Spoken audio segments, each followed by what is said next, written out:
Hey, welcome all everybody. This is CA Chinmay Pathak and this is our like 5th of March आ चुका है और आज हम शुरू करने वाले 21st क्वेश्चन से। तो 20 क्वेश्चंस हम लिख चुके हैं अब तक। कल 4th ऑफ मार्च को रिजल्ट था फाउंडेशन इंटर का, जिसकी वजह से वीडियो नहीं आ पाया था क्योंकि काफी ज्यादा क्वेरीज, काफी ज्यादा कॉल्स, काफी ज्यादा क्वेश्चंस और काफी ज्यादा मेंटोरिंग कल चल रही थी। लेकिन आज हम वापस रीबाउंड करेंगे, हम शुरू करेंगे उन सब के साथ शुरू करेंगे जो फिर से तैयारी कर रहे हैं एक नए जंग के लिए, वापस जो नेक्स्ट अटेम्प्ट के लिए प्रिपेयर कर रहे हैं। मैं आप सब लोगों से रिक्वेस्ट करता हूं, पिछले 4 दिनों में जो भी हमने किया जाके उसको देखिए, उसको लिखिए, मुझे भेजिए मेरे व्हाट्सएप नंबर पे, मैं चेक करके आपको आपके सारे मिस्टेक्स बता दूंगा। साथ ही साथ आज का पहला क्वेश्चन है, अगेन 5th ऑफ मार्च को वही हम कर रहे हैं लेकिन हमारा टारगेट कल का है क्योंकि कल वीडियो नहीं आया था। तो ये है इंडियन कॉन्ट्रैक्ट एक्ट के यूनिट 2 में से एक थ्योरी क्वेश्चन, और क्योंकि जो यूनिट 2 कंसिडरेशन का है उसमें ज्यादा थ्योरी क्वेश्चन ही है, इसलिए आज का हमारा सेकंड क्वेश्चन भी जो रहेगा that will be from Indian contract act unit 2 का थ्योरी क्वेश्चन। ठीक है, इसके अलावा उसके बाद हम करेंगे unit 3, Indian contract act unit 3 का case study question, right. And और एक उसमें हम करेंगे unit 3 of Indian contract act का एक थियरी क्वेश्चन। तो टोटल 4 क्वेश्चन आज के भी हमारे सामने हैं। शुरू करते हैं बिना किसी टाइम पास के। जैसे कि आप सामने देख सकते हो मेरे कहाँ पे गया या so define consideration and what are the legal rules regarding consideration under the Indian contract 1870। 7 mark का क्वेश्चन है दोस्तों। So 7 marks this question has been posted 2019 नवंबर में आया हुआ क्वेश्चन है, CA foundation CCPT whatever it was at that time. और पहले तो उन्होंने 2 क्वेश्चन पूछे। पहले वो पूछता है कंसिडरेशन को डिफाइन कीजिए, तो सेक्शन 2 क्लॉज डी में है, डिफाइन कर देंगे, और इसके लीगल रूल्स बताइए। पहले तो एक समझ लीजिए कंसिडरेशन है क्या। तो सबसे इंपॉर्टेंट चीज बता देता हूँ, कंसिडरेशन वो चीज है जो हम एक दूसरे से लेना देना करते हैं। किसी भी कॉन्ट्रैक्ट में, किसी भी प्रॉमिस में, कोई भी चीज जब हमारी कमर्शियल टर्म्स में चलती है तो हम फ्री में तो काम नहीं करते, किसी से कुछ पैसा लेंगे, किसी कुछ रिटर्न में लेंगे।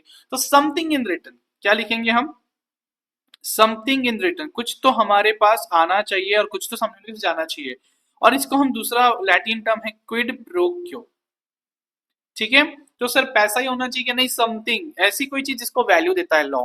अगर आप कोई ऐसी चीज दे रहे हो जिसको लॉ वैल्यू नहीं देता, जैसे कि फीलिंग्स है, लॉ फीलिंग्स को नहीं समझ सकता, लॉ में फीलिंग्स का कोई डेफिनेशन नहीं है, इमोशंस है इसका कोई डेफिनेशन नहीं है, गॉड गॉड का कोई डेफिनेशन नहीं है लॉ में, तो ऐसी चीजों को हम समथिंग इन रिटर्न नहीं बोल सकते। लेकिन आप पैसे दे रहे हो, कोई मूर्ति दे रहे हो, सोना दे रहे हो, चांदी दे रहे हो, शेयर्स दे रहे हो, लैपटॉप दे रहे हो, कोई चीज, कोई भी चीज एक्सवाइजेड आप रिटर्न में कर रहे हो, that can be called as valuable thing और लॉ उसको जरूर कंसिडर करेगा। तो पहले तो मैं आपको बता देना चाहता हूँ कंसिडरेशन 3 लेवल पे चलता है। पहला पास्ट कंसिडरेशन, मतलब जो मैं कर चुका। आपके फैक्ट्री की इधर आग लगी थी, मैं जा रहा था, मैंने देखा, मैंने उस आग को बुझाया, और अब आप जाके आए, आप खुश हो गए मेरे को देख के, बोला तूने मेरे बहुत मदद की, मैं तुझे प्रॉमिस करता हूँ मैं तुझे 1 लाख रुपए दूंगा क्योंकि तूने आग बुझाई थी, बुझाई थी, पास्ट। दूसरा होता है हम अभी कर रहे हैं, मैं अभी आपको आपके लिए अकाउंटिंग यहाँ पे बैठ के कर रहा हूँ और आप अभी मुझे पैसे दे दोगे, तो इसको हम कहते हैं प्रेजेंट, प्रेजेंट टेंस। और एक होता है फ्यूचर, मैं आपको गाड़ी बनने के बाद गाड़ी दूंगा और तब मुझे आप पैसे देना, फ्यूचर। तो कंसिडरेशन के डेफिनेशन में भी 3 पार्ट आएंगे, एक तो पास्ट टेंस, एक प्रेजेंट टेंस और एक फ्यूचर टेंस। और पास्ट टेंस में जो हम चीज कर चुके होते हैं उसको एक्ट कहा जाता है। प्रेजेंट टेंस में हम जो चीज कर रहे होते हैं या फिर कर रहे हैं उसको कोई स्पेसिफिक वर्ड नहीं होता, उसको भी एक्ट ही कहते हैं। लेकिन जो फ्यूचर में होता है, करने वाले होते हैं, उसको हम प्रॉमिस कहते हैं। तो पास्ट एंड प्रेजेंट में जो चीज हम करते हैं उसको एक्ट कहा जाता है। हम कर रहे हैं या कर चुके हैं एक्ट, करने वाले हैं प्रॉमिस। और जो हम नहीं करने को प्रॉमिस करते हैं, मैं कोर्ट केस फाइल नहीं करूंगा, मैं इस एरिया में बिजनेस नहीं करूंगा, तो इसको एब्सटिनेंस कहा जाता है। क्या कहा जाता है, एब्सटिनेंस। इसका पास्ट में हो जाएगा एब्सटेन्ड और प्रेजेंट फ्यूचर में हो जाएगा एब्सटिनेंस। ठीक है, तो बेसिकली इस तरीके से डेफिनेशन बनेगा। तो चलो डेफिनेशन बनाने को ट्राई करते हैं, पहले डिफाइन तो करना है हमें, चलो ट्राई करते हैं डेफिनेशन बनता है क्या हम लोगों से। बहुत आसान है, मैं आंसर लिखना शुरू करता हूँ। यह आंसर वैसा आंसर है, अगर इसको आप पेपर में लिखोगे इस तरीके से जैसे मैं लिख रहा हूँ तो फुल 7 आउट ऑफ 7 मार्क्स मिलने के चांसेस है। हालांकि हमारा री जो हम जाके पेपर में लिखते हैं, बहुत बार हम कुछ चीजें भूल जाते हैं, कुछ चीजें हमको लिखना याद नहीं रहता, कुछ वर्ड्स रह जाते हैं, तो 7 आउट ऑफ 7 नहीं मिलेंगे। लेकिन वी विल ट्राई कि हमको उतना मिले जरूर, एटलीस्ट 5 या 6 मार्क्स हमको इसमें मिल जाए, इसके लिए हम ट्राई जरूर करेंगे। तो लेट्स स्टार्ट। यहां पे मैं लिखूंगा as per section 2 clause D of the, हमारा प्यारा प्यारा इंडियन कॉन्ट्रैक्ट एक्ट 1872। कंसिडरेशन का डेफिनेशन लिखने वाला हूं मैं, सेक्शन 2 क्लॉज डी। याद रखना, डेफिनेशन के सेक्शन में कभी भी सबसेक्शन नहीं होता, क्लॉज होता है। तो as per section 2, consideration is defined as, consideration को कैसे डिफाइन किया गया है दोस्तों, जो मैंने आपको बोला, when at the desire of the promisor, जो प्रोमिसर है ना उसकी इच्छा से ये सब होना चाहिए। मैं वापस बताता हूं, ये बहुत ज्यादा इंपॉर्टेंट चीज है, इसको भूलना मत। When the desire of the promisor, कौन कर रहा होता है कुछ, द प्रोमिसी या कोई भी अदर, और एनी अदर पर्सन, यही तो है ना स्ट्रेंजर टू कंसिडरेशन का कॉन्सेप्ट, कोई भी और करेगा तो भी चलेगा। हैज डन मतलब पास्ट टेन हो गया, राइट, और एब्सटेन्ड फ्रॉम डूइंग मतलब पास्ट में कुछ करने से वो रुक गया, या फिर आगे आएगा कॉमा देके हम क्या करेंगे, और डज मतलब कर रहा है, और इज एब्सटेन्ड या फिर abstains from doing, abstains from doing, और फ्यूचर में क्या हो गया, promises to do और abstain from doing something। तो ये एक्ट, such an act और abstinence is called as consideration, इसी को consideration कहा जाएगा। याद रखना, यहां पे मैंने आपको बताया था फ्यूचर का प्रॉमिस, और प्रॉमिस वाला वर्ड रह गया तो इसे कट करूंगा, such an act of abstinence, और प्रॉमिस एक्ट अभी या पास्ट वाला, एब्सटिनेंस अभी पास्ट प्रेजेंट कुछ भी है लेकिन हम नहीं कर रहे कुछ, और प्रॉमिस मतलब फ्यूचर में है तो हम करेंगे is called consideration for the promise. जो भी हम प्रॉमिस कर रहे हैं उसके लिए इसी को हम कंसिडरेशन मानेंगे।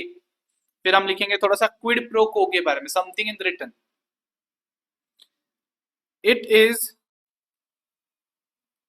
Also called as quid pro quo, that is something in return. It is not necessary that consideration should be in money terms, but it should have value in the eyes of law। Law की प्यारी प्यारी आंखों में consideration के लिए कुछ ना कुछ इज्जत या वैल्यू होनी चाहिए, तभी तो हम कहेंगे कि कंसिडरेशन है। फिर हम यहाँ पे लिखेंगे लीगल रूल्स, जो उन्होंने सेकंड चीज पूछी है ना लीगल रूल्स, तो वही legal rules regarding consideration. Regarding consideration क्या लिखना है सर इसमें, तो सबसे पहले एक चीज याद रखना, कंसिडरेशन हमेशा प्रॉमिसर की इच्छा से ही चलेगा। प्रॉमिसर जो भी है इसमें उसकी इच्छा से ही चलेगा, किसी और की इच्छा से नहीं चलेगा। दूसरा, कंसिडरेशन प्रॉमिसी भी दे सकता है, कोई और आदमी भी दे सकता है, हम पैसे सामने वाले को दे सकते हैं, किसी और को भी दे सकते हैं, लेकिन इच्छा किसकी होनी चाहिए बताने की किसको पैसे जाएंगे, प्रॉमिसर की। तीसरा, जो पास्ट में कर चुके हैं एग्जीक्यूटेड कंसिडरेशन होता है, जो फ्यूचर में करने वाले जो अभी हम कर रहे हैं उसको एग्जीक्यूटरी कंसिडरेशन कहते हैं। दोनों तरह की कंसिडरेशन है, तो कंसिडरेशन में भी पास्ट, कंसिडरेशन में भी फ्यूचर। जो कंसिडरेशन हो चुका है उसको हम एग्जीक्यूटेड कहेंगे, जो कंसिडरेशन होने वाला है उसको हम एग्जीक्यूटरी कहेंगे। कंसिडरेशन एडिक्वेट होना चाहिए कि सर 1 करोड़ की गाड़ी ले रहा हूँ बदले में 50 लाख रुपए दे रहा हूँ, चलेगा क्या? अगर दोनों को पार्टीज को अग्रीड है तो प्रॉब्लम क्या है? सरकार को कोई प्रॉब्लम नहीं है, गवर्नमेंट लॉ को कोई प्रॉब्लम नहीं है, बस वैल्यू होनी चाहिए सर, एडिक्वेट होना चाहिए कि नहीं, उससे फर्क नहीं पड़ता। और याद रखना, जो चीज किसी को करने के लिए कायदा कानून ने बांध के रखा हुआ है, जैसे कि मान लीजिए किसी पुलिस ऑफिसर के पास आप गए और उसको बोला मेरा फोन चोरी हो गया है, प्लीज ढूंढ के दीजिए, तो वो आपको बोलता है सर मुझे ना 1 लाख रुपए लगेंगे। तो क्या उसको 1 लाख रुपए देना जरूरी है? पहले तो चीज उसको आप 1 लाख रुपए दोगे, उसके बदले वो क्या कर रहा है? आपके लिए फोन ढूंढ रहा है। फोन ढूंढना उसकी ड्यूटी है, उसका ऑब्लिगेशन है, आप उसको पैसे दे रहे हो। तो कोर्ट में अगर कल आप जाके केस फाइल करोगे इसने 1 लाख रुपए लिए फोन ढूंढने के लिए, तो कोर्ट इंडियन कॉन्ट्रैक्ट के अंदर उसको फटकारेगा और उसको बोले 1 लाख रुपए वापस दे, क्योंकि तेरे को 1 लाख रुपए मिला, तेरे को कंसिडरेशन मिला, लेकिन जो तू कर रहा है is not consideration for me, आपके लिए कंसिडरेशन नहीं है, क्योंकि फोन ढूंढना उसकी जिम्मेदारी है, उसको वही काम है। तो it can not be something which is legally bound to do. Consideration real होना चाहिए, इल्यूजनरी, इमेजिनरी, आकाशवाणी ऐसा नहीं होना चाहिए। And last one, oppose to public policy, illegal, immoral, ये सब वो नहीं होना चाहिए।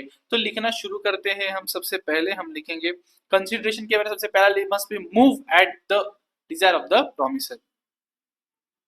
Consideration must move at the desire of the promisor. हम लिखेंगे इसमें, हमको क्या लिखना है कि कोई भी काम अगर आप कर रहे हो किसी और की डिजायर पे, इज नॉट कंसिडरेशन, हम लिखेंगे an act done at the desire of third party is not consideration. ये कंसिडरेशन नहीं है मेरे दोस्त। दूसरा, आईसीआई को हम बताएंगे, दूसरा कंसिडरेशन प्रॉमिसी भी दे सकता है इंस्टीट्यूट, और कोई और पर्सन भी दे सकता है। Consideration may move from promisee or any third party। इसमें क्या लिखना है सर? इसमें हम लिखेंगे कि कंसिडरेशन को स्ट्रेंजर चलता है, लिखेंगे there can be a stranger. कल ही क्वेश्चन, परसों ही क्वेश्चन इसके ऊपर किया था, स्ट्रेंजर टू कंसिडरेशन, राइट। और हमेशा याद रखना है, और कॉन्ट्रैक्ट को नहीं होता, but not to a contract. Contract को कभी स्ट्रेंजर हो ही नहीं सकता, इम्पॉसिबल है। तीसरी चीज, आईसीआई को बुलाएंगे, उठाएंगे उसको, आईसीआई उठ जा, उठ जा बेटा, आईसीआई उठ जा। तीसरी चीज, executed and executory, executed and executory consideration. क्या लिखना है सर इसमें? हम लिखेंगे जो चीज हम कर चुके एग्जीक्यूटेड है, जो प्रॉमिस है एग्जीक्यूटरी है। An act is called as executed consideration, whereas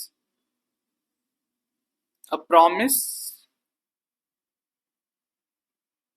is an executory consideration।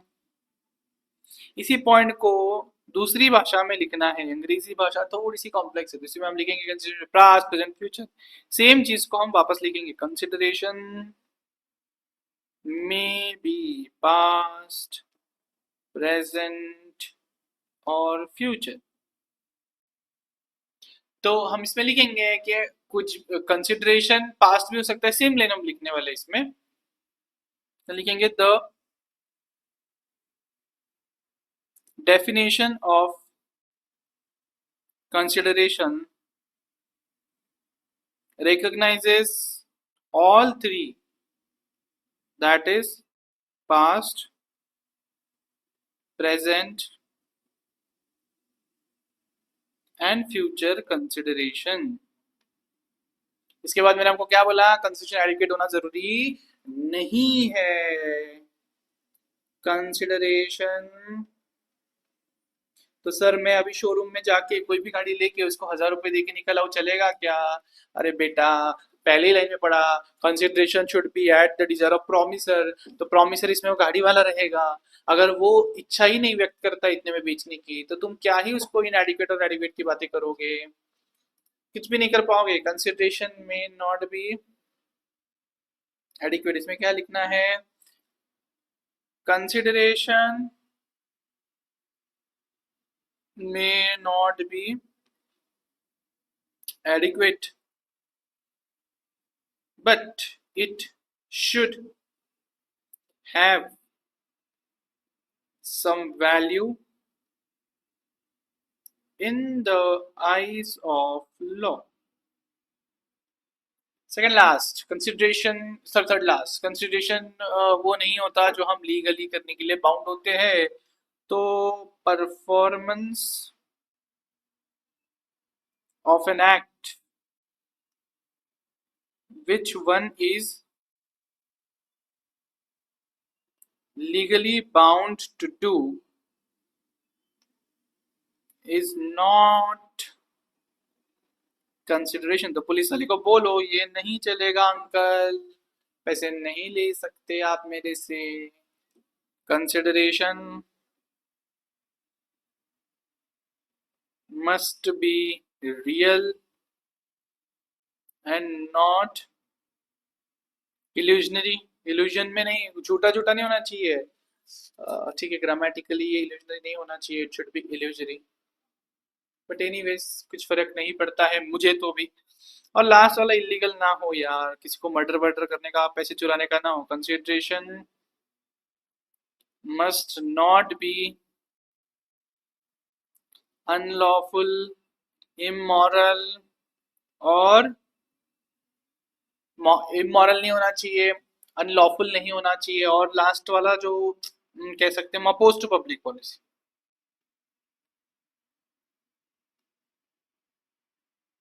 That's how we write it. देखो कितने फटाक से लिख दिया आंसर, डेफिनेशन को भी कितने सही से हमने समझा। तो ये टेक्निक होती है, लॉ क्लासेस में यही करवाता हूँ मैं। ऐसे ही तो चलते हैं भाई क्लासेस, नहीं तो ऐसे स्टूडेंट्स क्यों आएंगे डिस्टिंक्शन लेके। क्वेश्चन 22 हमारा जो नेक्स्ट क्वेश्चन है, explain the following, give brief answers. 5 marks के लिए अनलॉफुल कंसिडरेशन के ऊपर थोड़ी सी बात करिए। सर ये अनलॉफुल कंसिडरेशन होता क्या है? पहले तो अनलॉफुल कंसिडरेशन मतलब वो कंसिडरेशन जो सरकार द्वारा बताया गया है, लॉ द्वारा फॉरवर्ड किया गया है, फ्रॉडुलेंट होता है। लॉ के किसी भी कानून को, दुनिया अपने इंडिया में किसी भी कानून के प्रोविजन को डिफीट करता है, उनको झूठा ठहराता है, उनके ऊपर हाथ उठाता है, किसी भी आदमी को इंजरी करवाता है, उसकी प्रॉपर्टी को इंजरी करवाता है, उसको चुराना ऐसा कुछ कहता है, या कोर्ट को लगता है कि ये चीज गलत है। जैसे अगर आप मान लीजिए कि this is a very weird example, I should not ideally give it, but एक एक्स एनिमल जो है वो पूरी इंडिया में हम नहीं खा सकते, ठीक है, मैं तो प्योर वेजिटेरियन हूँ, बट एक एक्स एनिमल है, वो नाम नहीं लूंगा मैं, उसको हम पूरी इंडिया में नहीं खा सकते, लेकिन नॉर्थ ईस्ट स्टेट्स जो होते हैं वहां पे उसको खाया जाता है, ठीक है, नॉर्थ ईस्ट स्टेट्स में कहीं कहीं पे उसको खाया जाता है, उनका ट्रेडिशन है। तो अभी महाराष्ट्र में किसी ने उसको खाया, कंज्यूम किया, और कोर्ट में केस चली गई, तो कोर्ट उसको क्या बोलेगा, यार दिस इज ना इमोरल, या this is not good in Maharashtra, this does not suits the culture, Maharashtra में अलाउड ही नहीं है ये। तो ये 5 चीजें होती हैं जिनमें अगर कोई भी कंसिडरेशन टिक हो जाता है तो वो इलीगल है, अनलॉफुल है, ठीक है। तो कॉन्ट्रैक्ट का सबसे इंपॉर्टेंट एसेंशियल एलिमेंट होता है कंसिडरेशन, और कंसिडरेशन का सबसे इंपॉर्टेंट एलिमेंट होता है लीगलिटी, मतलब लॉफुलनेस।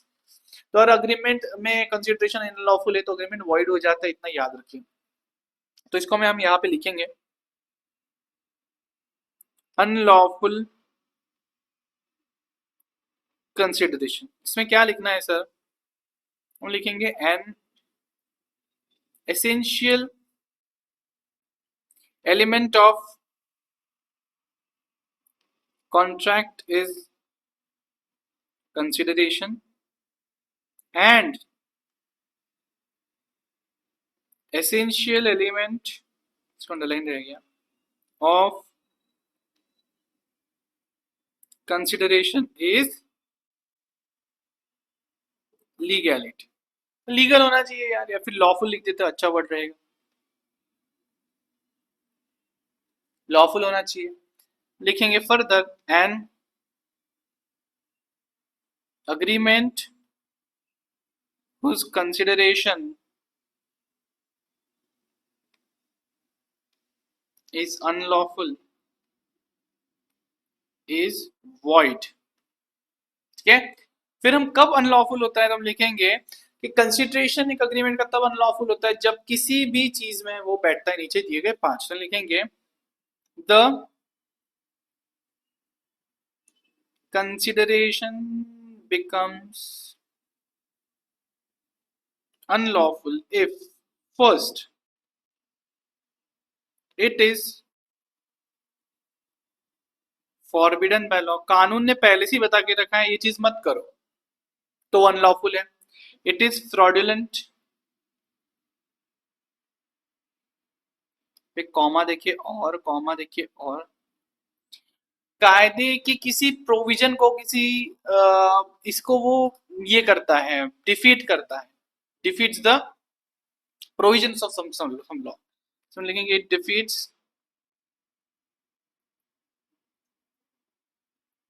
Provisions of any law. Second last fourth, ये क्या बोला था, किसी को इंजरी, किसी की प्रॉपर्टी को इंजरी हो रही है, if it involves injury to a person or his property, और लास्ट में बताऊंगा कि अगर कोर्ट मानता है तो if the court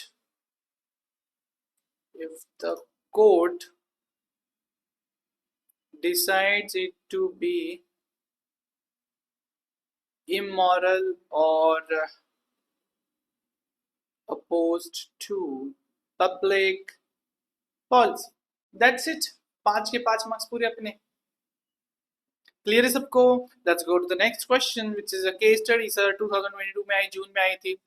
question number 23 आज का। कहते हैं सृष्टि एक माइनर है जो अपना एज गलत बताती है, फॉल्सली रिप्रेजेंटिंग हर एज, और क्या करती है, just a minute, okay okay okay okay okay okay okay okay okay, तब तक आप रीड कीजिए क्वेश्चन को।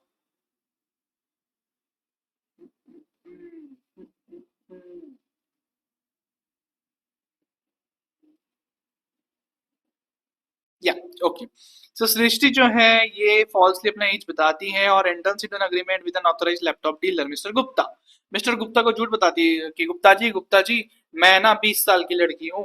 तो गुप्ता जी कहते हैं अच्छा 20 साल की लड़की है, तो आप लैपटॉप एसपी लैपटॉप्स के ओनर हो, तो आप मुझे एक लैपटॉप दे दीजिए क्रेडिट पे 60,000 की। तो गुप्ता जी कहते हैं ठीक है।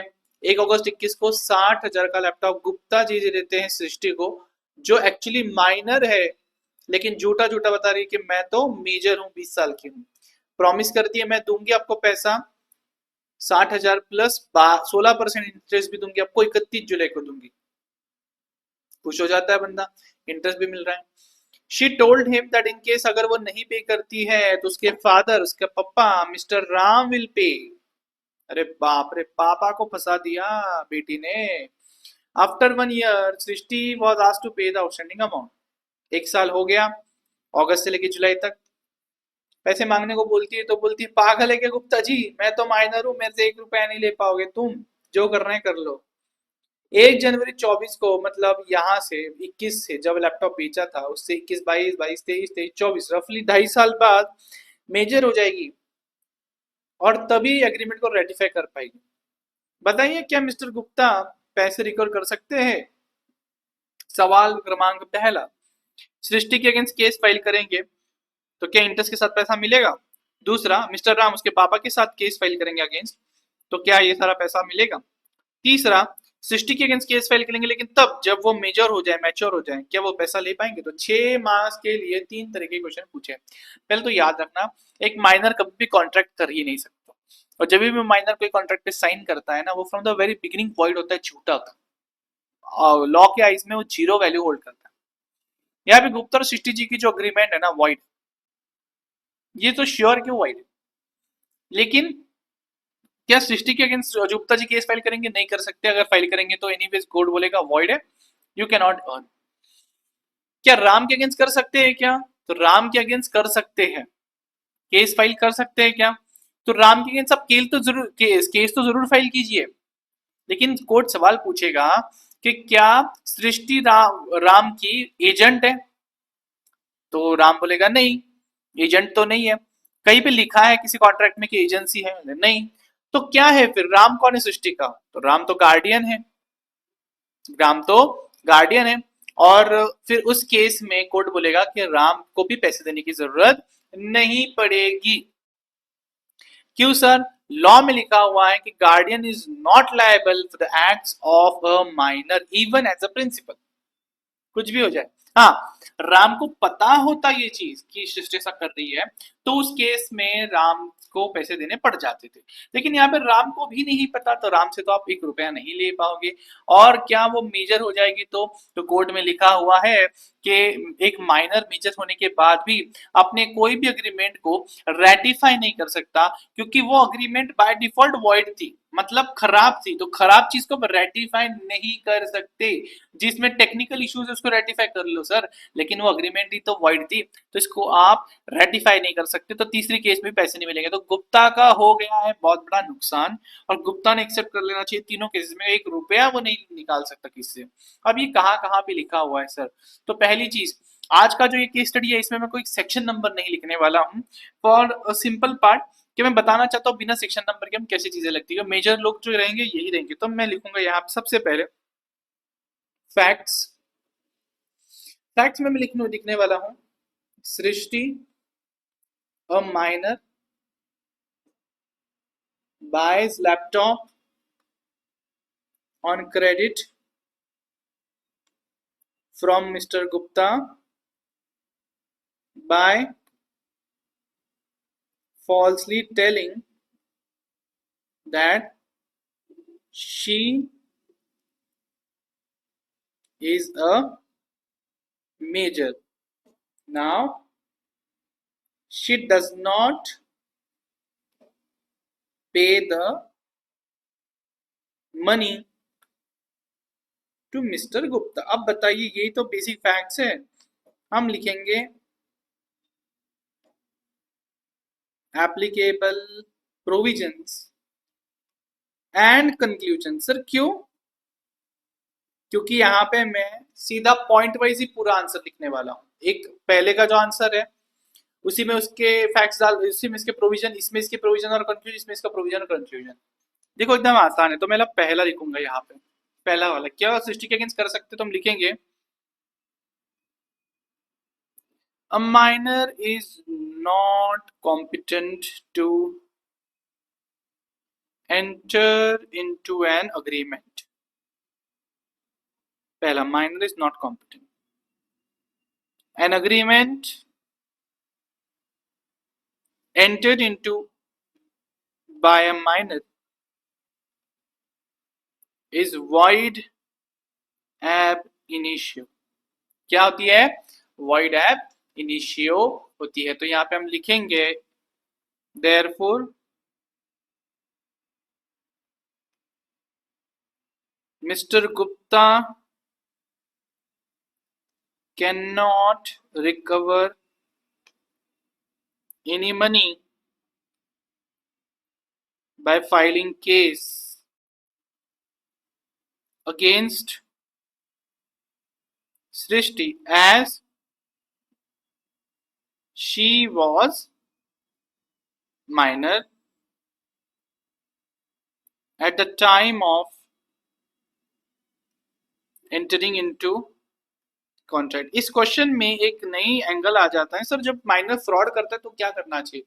ये क्वेश्चन का जो डायरेक्शन है आईसीआई ने उस तरफ लेके नहीं गए, लेकिन अगर माइनर फ्रॉड करता है ना तो उसके लिए उसके लीगल रिप्रेजेंटेटिव्स और उसके जो गार्डियंस है वो लायबल रहते हैं। बट वो एंगल यहाँ पे नहीं आएगा क्योंकि आपके सिलेबस में भी वो चीज नहीं है, और यहाँ पे वो एंगल आएगा ही नहीं किसी भी केस में। तो ये हो गया पहला पॉइंट। दूसरा, कैन नॉट रिकवर लिखेंगे। ओके, सेकेंड वाला क्या पूछता है सर? वो सेकेंड वाला है अगेंस्ट मिस्टर राम, तो हम लिखेंगे कि मिस्टर गुप्ता इसमें भी सक्सीड नहीं होंगे। क्यों सर? क्योंकि एक गार्डियन माइनर्स के एक्ट के लिए लायबल नहीं होता है, और उसको इवन व्हेन हम कह सकते हैं कि वो तभी लायबल है जब उसको पता है क्या हो रहा है और जो सृष्टि है माइनर है वो उसके बिहाफ पे एक्ट कर रही है एज एन एजेंट। हम लिखेंगे कि सृष्टि was not acting as an agent of Mr. Ram, bracket में हम लिखेंगे her father. Also, Mr. Ram had no knowledge of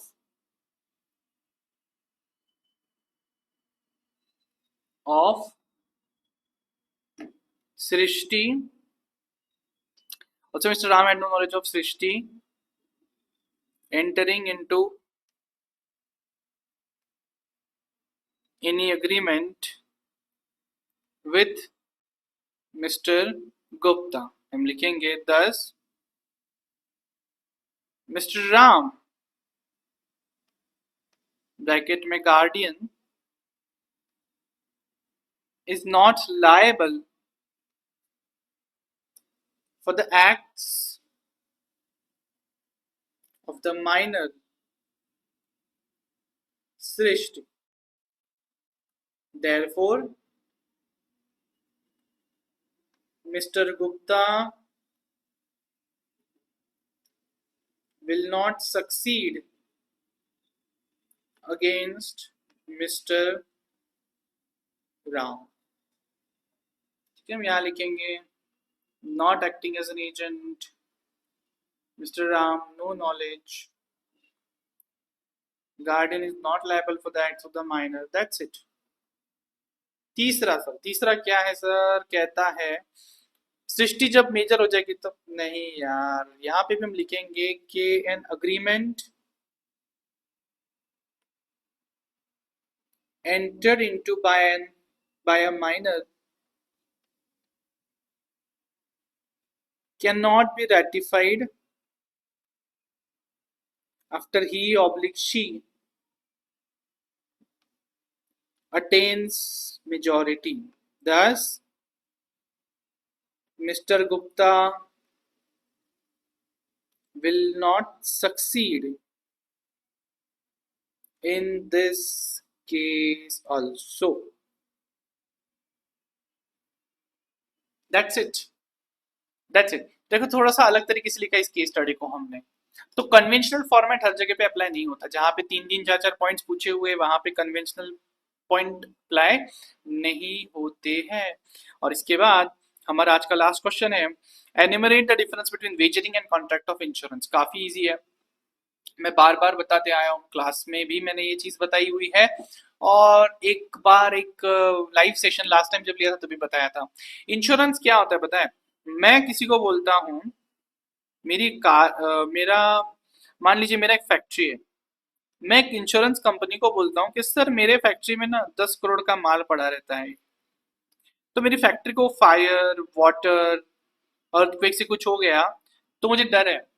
तो इंश्योरेंस कंपनी कहेगी ओके आपको 10 करोड़ के लिए ना हम ना 8 करोड़ का कवर देते हैं, आप हमें हर साल पे कीजिए ₹2 लाख प्रीमियम। तो मैं खुश हूँ, मैं 2 लाख रुपए भर रहा हूँ और एवरी एक पूरे साल में कुछ भी होता है तो कंपनी मुझे 8 करोड़ दे देगी। दिस इज इंश्योरेंस, ये चलता है, ये अच्छा होता है। दूसरा होता है इंडिया, अभी जो इंडिया ऑस्ट्रेलिया की मैच हुई, मेरा दोस्त है मिस्टर ए और मैं हूँ मिस्टर सी, हमने बेट लगाया, अगर इंडिया जीता तो मिस्टर ए मुझे 1,000 रुपए देगा और अगर ऑस्ट्रेलिया जीता तो मैं उसको 1,000 रुपए दूंगा। अगर टाई हो गया तो हम दोनों एक दूसरे को 500-500 रुपए देंगे। This is betting, this is wagering. यहाँ पे गैम्बलिंग होता है, there is no such consideration and it is void.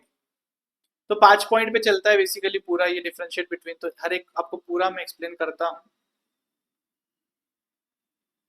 चलिए लिखने को शुरू करते हैं बिना किसी टाइम पास। ओके, सो यहाँ पे मैं लिखूंगा, सबसे पहले हम लिखेंगे बेसिस ऑफ डिफरेंशिएशन, या फिर हम लिखेंगे बेसिस, फिर हम लिखेंगे contract of insurance, contract of wagering contract होना चाहिए एक्चुअली, बट ठीक है चलो, वेजरिंग अग्रीमेंट होना चाहिए आइडियली वो, क्योंकि वो कॉन्ट्रैक्ट कभी बनता ही नहीं ना।